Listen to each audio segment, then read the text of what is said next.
Let's talk a little DeAndre Swift, because when I watch his game, he's a good back in the open field. That's what he does well. The Lions leverage that where they can, and they're also in a lot of game scripts where defenses are like, look, we'd rather die by 1,000 paper cuts from DeAndre Swift because we believe he'll only get 990 to 999 of them before the game ends, and we are the victors because we're going to give you that space underneath compared to what we're going to try and take away. Here's a gap play. This is counter. You follow your pulling blockers, right? Follow your pulling blockers. Look how this is set up. But Swift is already looking to this backside. He's already trying to cut back a gap play. Why? Look at this front side. You have a lead blocker in open space. You have TJ Hawkinson blocking downfield here. You're going to have a one-on-one with the safety right here. Why are you cutting back a gap play? You don't need to do that. You don't. In fact, most of the time, it's a prohibitive decision to cut back a gap play. And as he cuts back here, you can see how this play is developing. He just needs to follow his block. Stay behind the inside shoulder, then work to the outside shoulder. You can have more room to manipulate the safety. You have a big gain here on the left side. You cut back to the right and wind up tackled by, TJ Watt for nothing. I mean, you look at this play. Let's look at it one more time here. Yeah, no gain. Loses a yard on this play when he had at least 5 yards. At least a 5-yard gain here. He probably, if he beats the safety here by following his blocker and manipulating this more, he might have a touchdown on this play because he has the numbers here to be able to do so. One-on-one with the safety, don't take that. Don't ignore that for a one-on-one with a linebacker, especially TJ Watt. This is the type of play that Swift does very well on, and it's a draw play. It's a third down, I believe. It's a third and long. The defense is playing 1, 2, 3, 4, 5, 6 men in the box.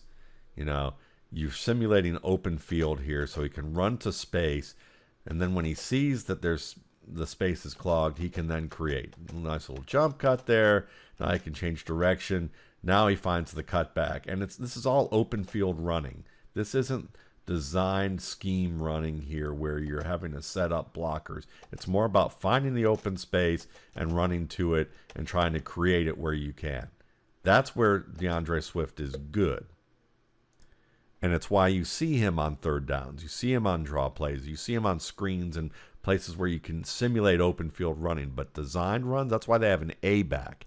But unfortunately, the Lions aren't in A-back scenarios with game scripts to leverage that enough, which is why when you look at the data, Swift is getting a ton of looks because he's basically used in the passing game and in third down runs like this where the defense is going to give it to you.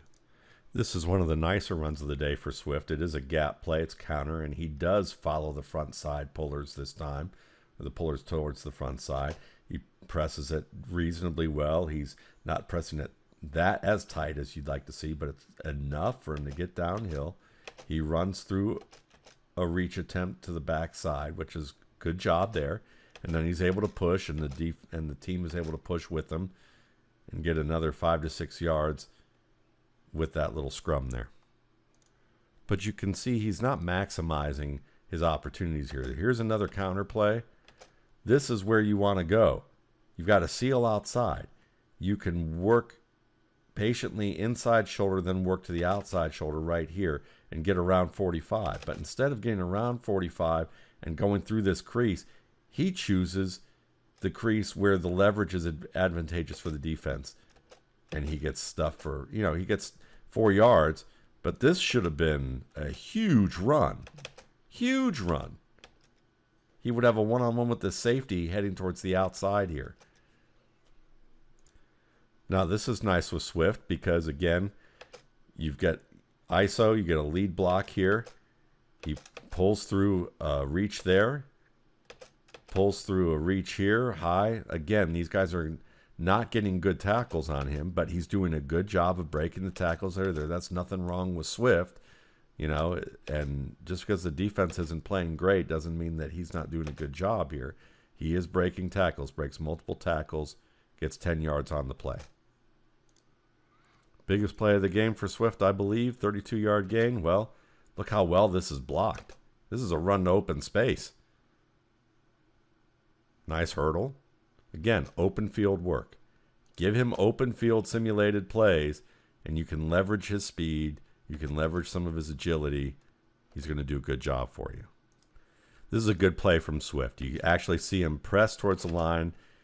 Maybe it's not as deep as he could press, but it's deep enough. Works towards the right, comes back to the left, pulls through a reach here, pulls through a reach here. Nobody's really getting a body on him. Good spin balance there to get off that. Pulls through another reach right here, ducks under that. It takes pursuit to come back and actually get a body on him to bring him down.